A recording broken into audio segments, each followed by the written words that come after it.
নমস্কার, সবাই কেমন আছেন? বেঙ্গলি কাপল ইন সুইডেনের আরও একটা নতুন ভিডিওতে আপনাদের সকলকে স্বাগত। আজ আমাদের ইটালি ভ্রমণের প্রথম দিন। আজকে আমরা যাব কোলোজিয়াম দেখতে। প্রথমে এখন আমরা যাচ্ছি রোমা টার্মিনিতে, কারণ আমাদের লাগেজগুলো ওখানে রেখে তারপরে ওখান থেকে বাস নিয়ে আমরা যাব কোলোজিয়ামটি ঘুরে দেখতে, আরও আশেপাশে অন্যান্য সাইট সিনগুলোও ঘুরে দেখব। এখন হোটেল চেক আউটের ব্যাপার, তো সেই জন্য হোটেলের রুম সমস্ত পরিষ্কার করে আর হোটেল চেক আউট করে এখন আমরা বেরোচ্ছি। এখানে তো ওয়েলকাম করার কেউ থাকে না, তাই এইভাবেই লক বক্সে চাবি রেখে দিয়ে এরকমভাবে বেরিয়ে পড়তে হয়। ওই যে সন্দীপন চাবিটা রাখছে লক বক্সে। চলুন আজকের ব্লগটা এখান থেকে শুরু করছি। সবাই অবশ্যই সাথে থাকবেন, দেখতে থাকুন আজকের ব্লগ।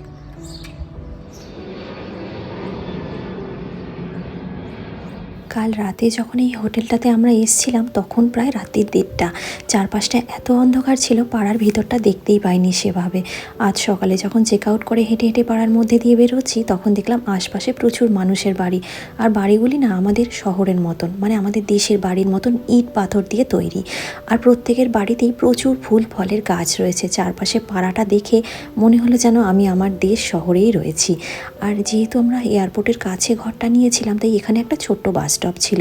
ফোনে চেক করলাম যে একটা টাইমে একটি বাস রয়েছে, সেটা পাওয়ার অপেক্ষায় অনেকক্ষণ দাঁড়িয়ে থাকার পরেও দেখলাম বাসের দেখা নেই। তাই অগত্যা দেরি হচ্ছে দেখে উবের নিয়েই আবার ফিরে চললাম এয়ারপোর্টের উদ্দেশ্যে। এখানে বাস স্টপ থাকলেও লোক সংখ্যা হাতে গোনা বলে তাই হয়তো বাসটা ইরেগুলার টাইমেই যাতায়াত করে। আমরা আবারও এয়ারপোর্টে ফিরে এলাম, কারণ এখান থেকেই আমাদের দূরপাল্লার বাস নিয়ে পৌঁছতে হবে রোম সেন্ট্রাল স্টেশনে। সেইখান থেকেই কিন্তু আমাদের রোমের সিটি ট্যুরটা শুরু হবে। আর এই এয়ারপোর্টের অফিসিয়াল নামটা কিন্তু লিওনার্দো দা ভিঞ্চি, কিন্তু আপনি যদি নেটে সার্চ করেন তাহলে দেখবেন এয়ারপোর্টের নাম দেখাচ্ছে ফিউমিচিনো।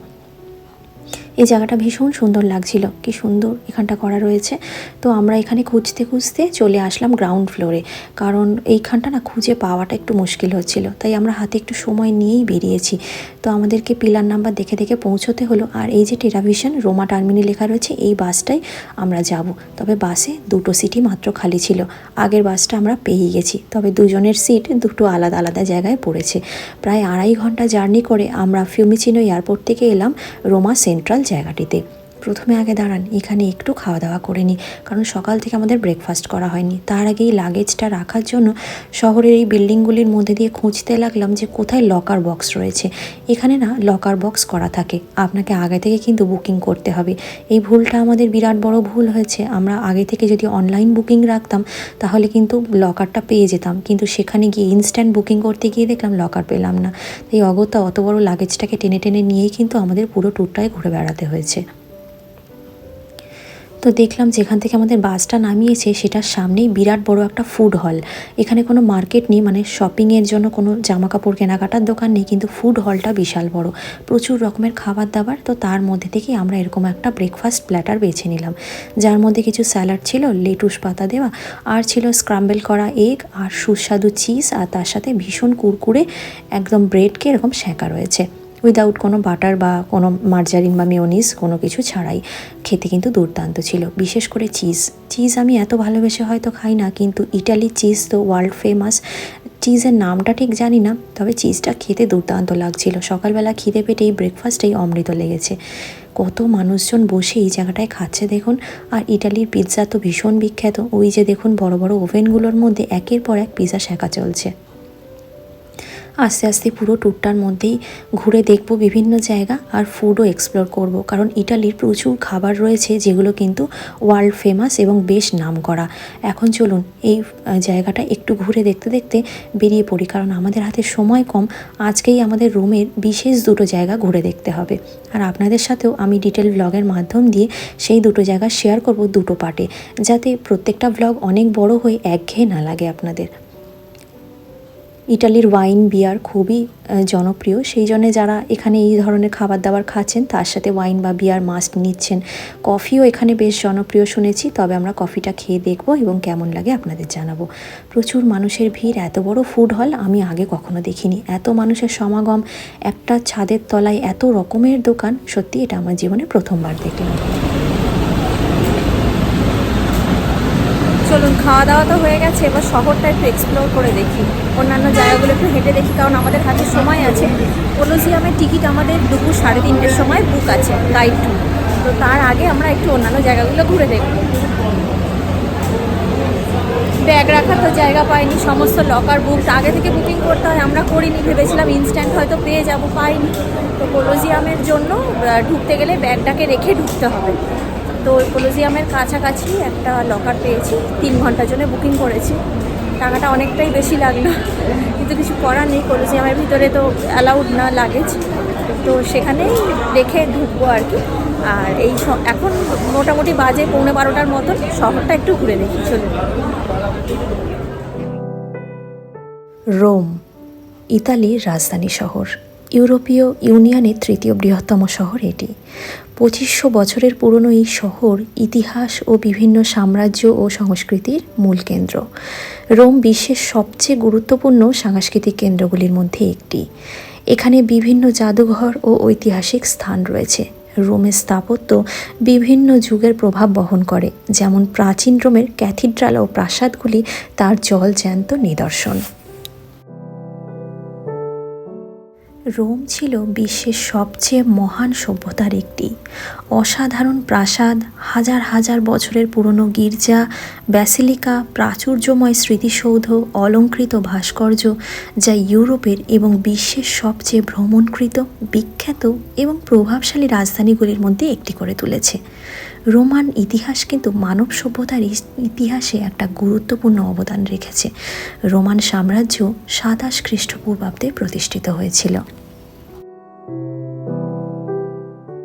আমরা এখন শহরের অলিগলি, রাজপথ পেয়ে বিভিন্ন সুন্দর রাস্তাগুলোকে পিছনে ফেলে এত পুরনো দিনকার বাড়িগুলো যেগুলো ইতিহাস সাক্ষী হয়ে দাঁড়িয়ে আছে, সেগুলোর পাশ ধরে গুগল ম্যাপ দেখে দেখে চলেছি ভীষণ সুন্দর একটা জায়গা দেখতে, যেটা আমাদের পুরো বিশ্বের মধ্যে সবচেয়ে সুন্দর ফোয়ারা নামে বিখ্যাত।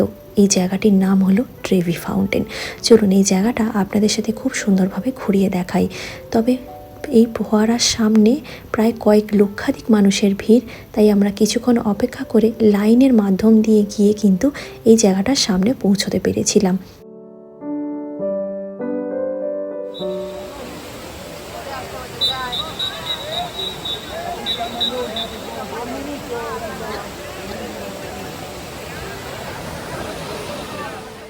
ওয়ার্ল্ডের মোস্ট ফেমাস ফাউন্টেন হলো এই ট্রেভি ফাউন্টেন। ইতালি রোম শহরের মধ্যে অবস্থিত এই ট্রেভি ফাউন্টেন দেখার জন্য প্রতি বছর কয়েক লাখ মানুষ ভিড় করেন। 3টি রাস্তার সংযোগস্থলে অবস্থিত এই ঝর্ণা প্রাচীন রোম শহরের জল সরবরাহ করা নালীগুলির মধ্যে ছিল একটি। রোমানরা 19 খ্রিস্টাব্দে শহর থেকে প্রায় 13 কিলোমিটার দূরে এই বিশুদ্ধ জলের উৎসটি কিন্তু খুঁজে পেয়েছিলেন। এই বিশুদ্ধ ঝর্ণা জলের উৎসটি যখন প্রথম পাওয়া যায়, সেই জায়গাটার নাম ছিল ট্রেবিয়াম, তাই সেখান থেকেই এই জায়গার নাম হয়েছে ট্রেভি ফাউন্টেন। এই জায়গাটি কিন্তু রোম শহরের মধ্যে খুব ঐতিহাসিক নিদর্শনীয় একটি স্থান এবং পর্যটন কেন্দ্রও বটে। তাই প্রতি বছর এখানে মানুষ আসেন এবং এই ঝর্ণা জলের যে পাতকুয়োটা দেখছেন, এটার মধ্যে মানত করে কয়েন ফেলে যান, যে কয়েনটা বাৎসরিক হিসাবে প্রায় ভারতীয় টাকায় কোটি টাকার কাছাকাছি। আর সেই সমস্ত কয়েন লাগানো হয় চ্যারিটির কাজে।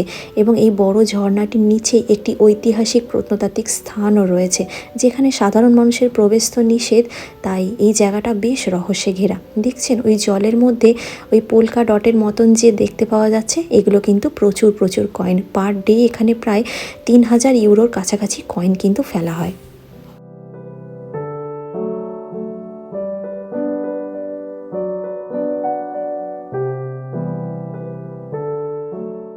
চলুন আমরাও অনেক কষ্টে লক্ষাধিক মানুষের ভিড় ঠেলে 1 সেকেন্ড সময়ের জন্য এই ট্রেভি ফাউন্টেনের সামনে দাঁড়াতে পেরেছিলাম। আর সেখানেই আমরাও আমাদের মনের কথা জানিয়ে এই ফাউন্টেনের জলে কয়েন ফেলে মানত করে গেলাম। এখানে মানত করে যাওয়ার 2টো দিক রয়েছে, এক নিজের মনের আশা পূর্ণ হওয়া, আরেক আপনি রোম শহরকে ভালোবেসে আবারও এই রোম শহরের কাছে ফিরে আসবেন, সেটা আপনি কথা দিয়ে গেলেন এই ট্রেভি ফাউন্টেনের জলে কয়েন ফেলে। চলুন ভীষণ সুন্দর জায়গা একটা দেখলাম, এবারে একটা সুন্দর খাবার টেস্ট করা যাক। আমরা খাবো টিরামিসু। রোম শহরে ঘুরতে এসে বা ইটালি ভ্রমণে এসে টিরামিসু না খেলে কিন্তু একটা বিশাল বড় মিস করবেন, তাই এই টিরামিসু খাওয়াটা কিন্তু ভীষণ জরুরি। আমরা খাবো পিস্তাচিও কফি টিরামিসু। আর সামনেই একটা ভীষণ সুন্দর দোকান দেখলাম, যেখানে জিলাটো এবং টিরামিসুর প্রচুর সম্ভার রয়েছে। জিলাটোটা পরে খেয়ে আপনাদের জানাবো কেমন খেতে, তার আগে প্রথমেই টিরামিসুটা ট্রাই করে দেখি, কারণ টিরামিসু আমরা এর আগে সুইডেনে খেয়েছিলাম, খুব একটা ভালো লাগেনি। তবে ঠিক করেছিলাম ইটালি গেলে টিরামিসু খেতে ভুলবো না, তাই ট্রেভি ফাউন্টেনের সামনে দাঁড়িয়ে টিরামিসু খাওয়ার মজাটাই অন্যরকম। আমরা এখান দিয়ে প্রায় 4 ইউরো দিয়ে এই টিরামিসুটা কিনলাম। চলুন এখন টেস্ট করে দেখি। সত্যি বলতে এক কথায় অনবদ্য লেগেছে এই টিরামিসুটি খেতে। আমি পরে ভয়েস ওভার দিতে দিতেও আমার ভীষণ লোভ লেগে যাচ্ছিল এই টিরামিসুটি যখন চোখের সামনে দেখছিলাম। টিরামিসু মূলত একটি ইতালীয় ডেজার্ট। এটা বিভিন্ন স্তরে তৈরি করা হয়। যেমন প্রথমেই থাকে কফি, ভেজানো বিস্কিট, ডিমের কুসুম, চিনি, ইতালির বিভিন্ন ফেমাস চিজের মধ্যে একটি মাস্কারপোনে চিজ, কোকো পাউডার। আমরা নিয়েছিলাম পিস্তাচিও টিরামিসু, এর মধ্যে ছিল পিস্তাচিও ক্রিম। কি অপূর্ব যে খেতে ছিল কি বলবো। চলুন ডেজার্টও খেলাম আর একটা সুন্দর জায়গাও আপনাদের সাথে শেয়ার করলাম। আর এটার সাথে সাথে আজকের ব্লগটা এখানেই শেষ করছি। পরবর্তী ব্লগ খুব তাড়াতাড়ি নিয়ে আসবো, যেটাতে আপনাদের সাথে শেয়ার করব আমরা কোলোজিয়ামের ট্যুরটা কেমন ছিল। ভিডিওটি কেমন লাগলো অবশ্যই কিন্তু লাইক কমেন্ট করে জানাতে ভুলবেন না। পুরো ভিডিওটা অবশ্যই কিন্তু চেক করবেন। ধন্যবাদ।